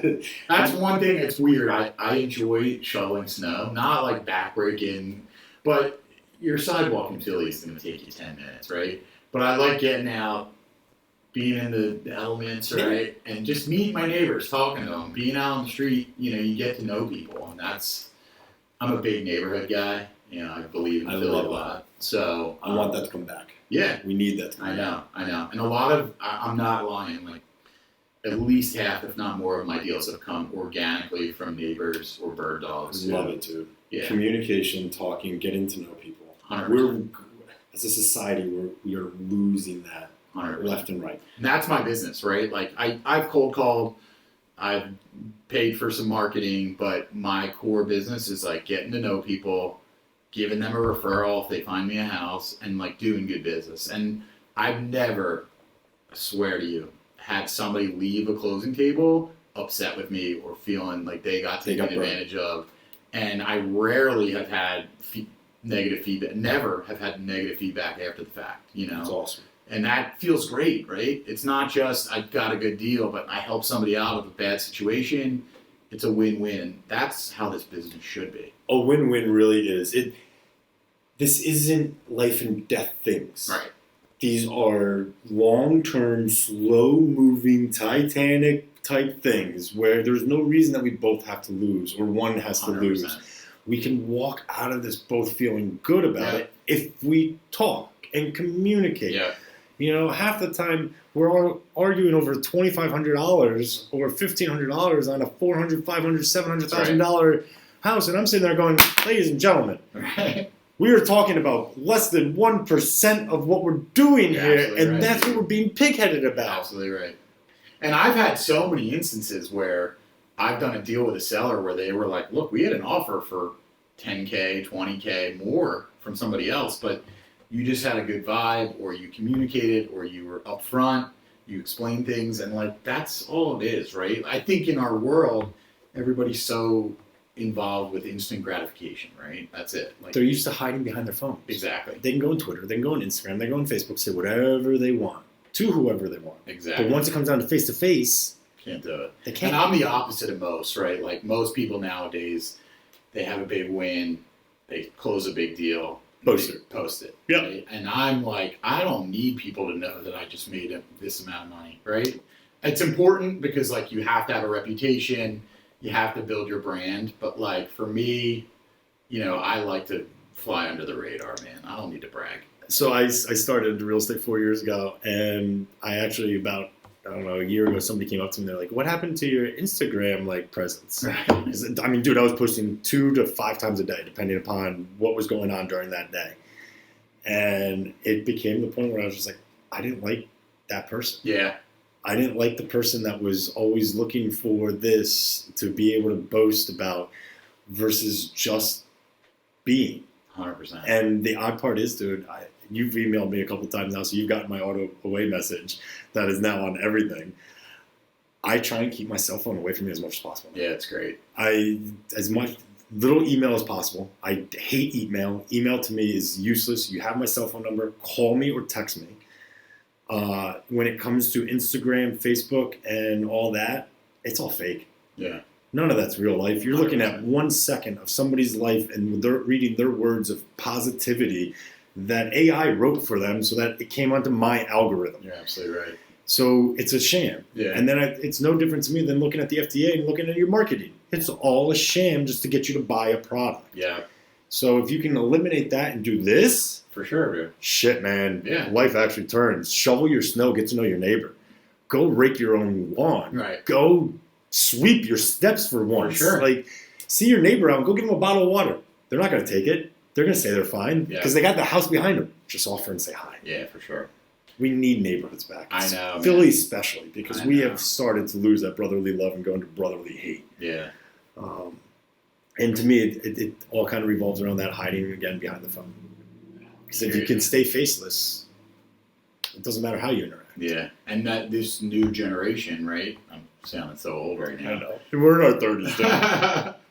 But yeah, dude, I mean, it's like it's a dying, skill to socialize and network. And so if I can teach my kids anything, right, it's not even like the trades anymore. It's how do you talk to people? How do you, and it's all about respect, man. If you treat people well, it's gonna come back to you. In this business, I need good karma, right? Thank I you. don't need enemies. I don't need Oh. you. I just need good karma, and good things will come, man. Like, that's how it works. And it's hard, man. It's a brutal business. Being an entrepreneur is a brutal thing, and you're in the doldrums sometimes, and you just feel like everything is going wrong. And you're So how do you getting hit. decompress? It's hard. And that's one thing I have a lot of people, especially realtors, I feel like they have really thick skin. I do not. So I struggle with that a lot. And like, I really care and I get like emotional. Yes. But my wife is definitely my therapist in a way. But I just try to find ways to put it in perspective and like look at what I have, right? And I look at my kids and they're healthy, and I look at where I live and my business, and it's all good things. And I try to take time to decompress, whether that's putting the phone down for a night or doing some yoga or just I like to party. So like going out, blowing off steam, like, Absolutely. It's really hard. And I think as an entrepreneur, you're always dealing with a problem. For me, like I said, the biggest problems for me is feeling like I let somebody else down, right? And I think that's why I like doing the development. And passion. Because for development, like it all comes back on me and I can handle my own emotions. But if I feel like I let a friend down or an investor, it just doesn't sit well with me. Even a buyer. There it is, yeah. So I just, it's always continuously navigating those waters, right? And that's what being an entrepreneur is. But it's fun. How do you let go of the dwelling on the past? You read? Do you meditate? I do some reading. I do more like audiobooks and stuff. Haven't meditated too much. My mind is just all over the place. That's good. Yeah, I do. That's perfect for it though. I do yoga quite a bit, just in the morning, even just it's like a type of stretching. meditation. Yep. I have a hot tub that I put at my house, so sometimes I just go out there and just chill. Yeah. But yeah, I mean, for me, it's sometimes just like unplugging, right? And it's calling my best friend from elementary school and not talking business, right? Just catching up, hearing about their lives. And that's hard for me because I'm consumed with work all the time. I love it and I'm addicted to it, but I need to make an effort of, reaching out to friends and reaching out to family and checking in on people. And I'm trying to be better at that, right? Like that's Here's my challenge. You got to call one friend today. And that goes for everybody out there. Call one friend today, somebody from the past you haven't talked to in 3 to 4 months. Just say hi, see how they're doing. Or somebody call me for once. Yeah, You know what I mean? absolutely. Same thing. Yeah. Actually, no, don't call me. I take that back. I have more than enough conversations in my life. No, I'm kidding. I love you all. Please keep calling me. No, dude, I read something that was really shocking to me, and it's we don't decompress anymore. Yeah. With technology around us constantly 24/7, we have abilities to connect with people 24/7. We just don't decompress. And because of that, we're losing sleep and we're losing our abilities to be able to regenerate properly. And therefore, our days just kind of go down. Totally. So yeah, I mean, everybody has a different way to decompress. Everybody has a different way to blow off steam. Totally. I'm finding I love my audiobooks. I don't drive nearly as much as I used to. So I'm finding that my audiobooks with a bike ride right around 12:30 every day. Go for a 3-mile bike ride, 30 minutes, relax, however far I can get, but 30 minutes of just listening to a book on tape. Yeah, it helps. It does. It helps. It absolutely, positively does. I come back, and then that's where I have to stretch, right? Because now you just did something, your muscles. So that's where my yoga comes in. Love it. And then that's where the meditating comes in. So you get that midday kind of like break out of the life. And I think that's one of the hardest parts about being an entrepreneur or a business owner is you can't get away from work. I know. 9 to 5, you could typically kind of put that down. For sure. Walk away or just say, fuck you anyway, you're not paying me right now. But when you've got that compassion and it's your own business. Yeah, man. It's a struggle. And, you figure that out, let me know, because everybody deals with it. But I read a great quote last week. It was on Instagram, obviously. But it was just something along the lines of like, if I said 5 years ago, I told you where you'd be now, like, would you believe it? And it was just like, I don't know, it just like really resonated with me. And that's why I love that Time Hop app, because I always take pictures of my properties and my progress, right? And like even this morning, like I was looking through it and I was like, we bought a property that was like completely burnt out.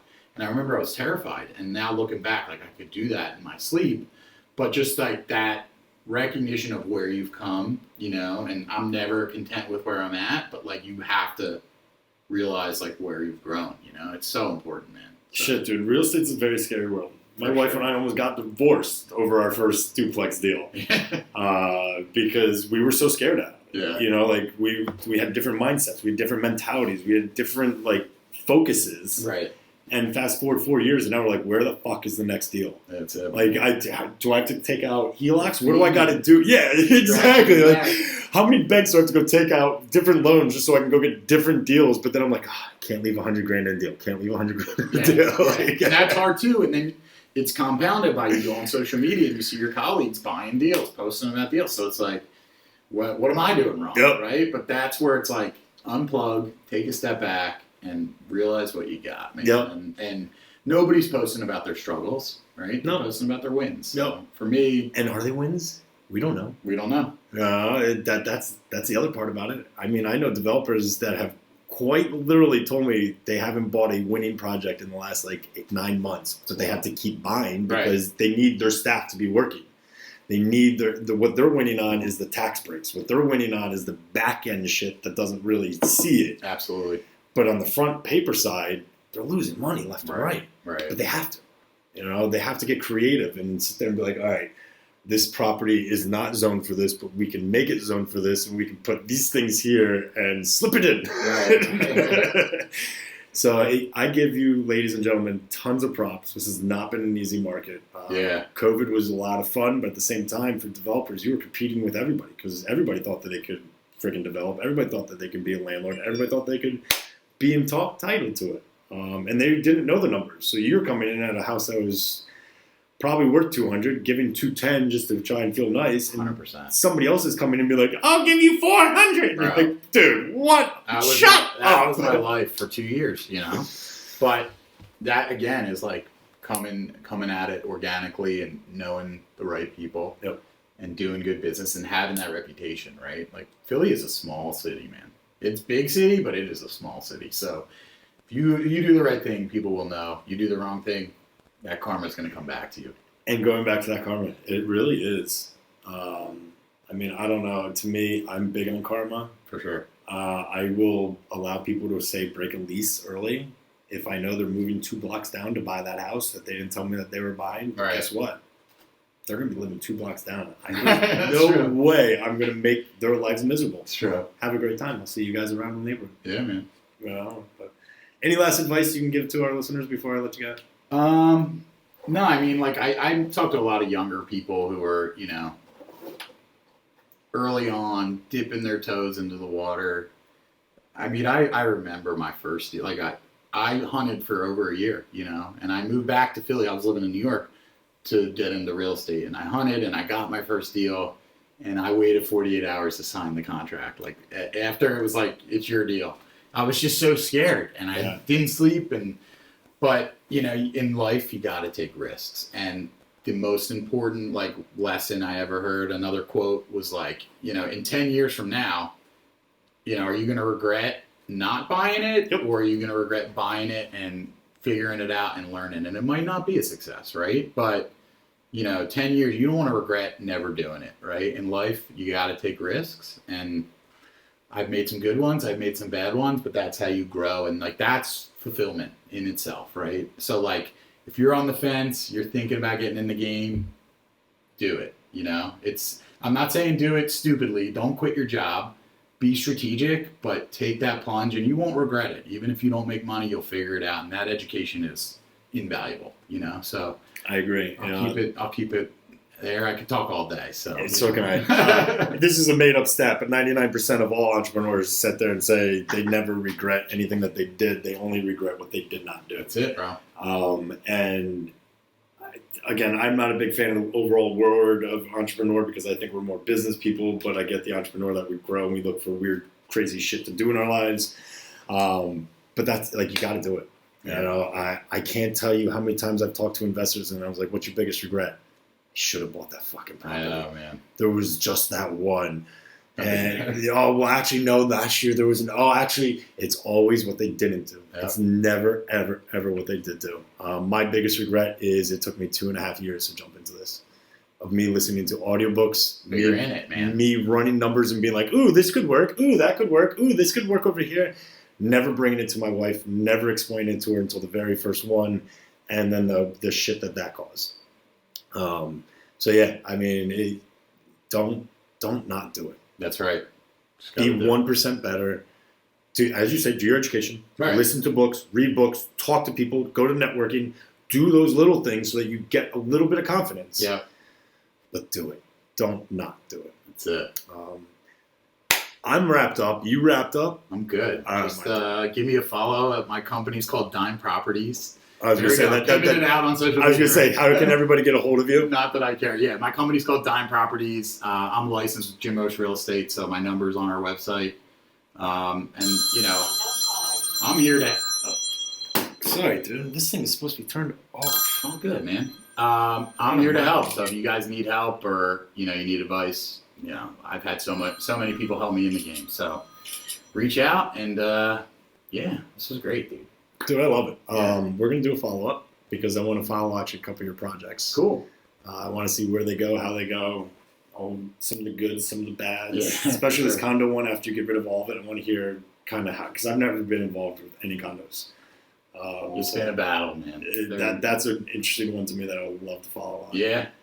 And And there's one on the market, the penthouse. So if I anybody can't believe wants that's it. the one that's still on the market. Well, we had a buyer real quick, and it was kind of unfortunate. There was so much activity at the first open house. Like there was like 6 groups there at the same time. I guess he saw it, waived every contingency possible, and gave us a full price offer cash. So it was like, thank you. swimming nice. 15 days, they have a 15-day review period of the condos. The condo fees. The Or condo 15th docs. The 15th day, they terminated. He got cold feet. No reason. They didn't inspect it, so there was nothing wrong. But it kind of killed our momentum. During that time, we got the other 2 under Dude, contract. it's 2 weeks out of your life. It was like more like 3. And, it was from May to July. Rates have gotten worse. So now it's slower, but I know it's priced right. It's an awesome unit, so hopefully we move What's it. the address?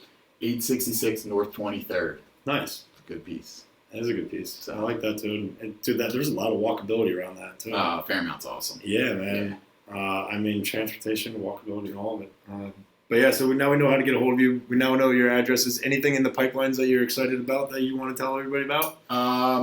Like I said, I have some flips coming up if you're looking for something in kind of the $600K price point. One in Fishtown, one in Patchogue. You can see on our Instagram some of our product. I also have 2 condos that me and Justin are going to be selling next year.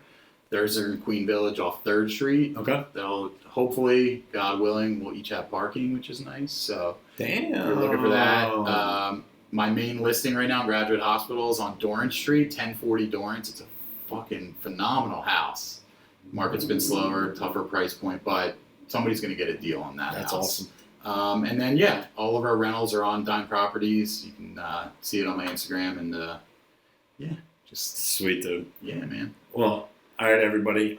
You have heard it. Go to Dime Properties, follow Jordan, get one of his things off market so that he doesn't have to go to market and you have to compete with everybody. There you go. But no, give him a follow, give him a like, give him a shout out. He's got tons of properties. If you're a tenant, if you're an investor, if you're a landlord, dude, people can pick your brain no matter what the hell they are. Whatever they want. To be honest, you wear so many damn hats, and the fact that you're so like mellow about it is awesome. To be developing, landlording, starting businesses, partnerships, fucking mentoring, helping. It's awesome. It's a lot. Absolutely awesome, dude. Wouldn't have it any other way, though. And then you got your 2 boys on top of it. Yeah, as they're well. fun. So you got to keep that energy as soon as you get home. So. For sure. Hey, man, I appreciate you coming out. I really do. This has been great. As I said, I want to follow up on these. If anybody needs to get a hold of you, they now know how to get a hold of you. And that is our show. And everybody, please be 1% better today.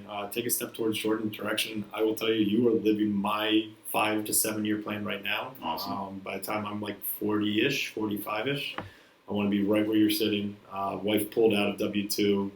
Everything kind of self-creating its machine. So congratulations. Thanks, man. No, this is great, Paul. Appreciate it, dude. Absolutely. Yeah, man. If you enjoyed our episode, please consider supporting the show by rating and reviewing the podcast. Also, check us out on Instagram at Atomic Real Estate Show to find out when new shows drop and to participate in our community Q&As. The Atomic Real Estate Show was brought to you by Direct Subs.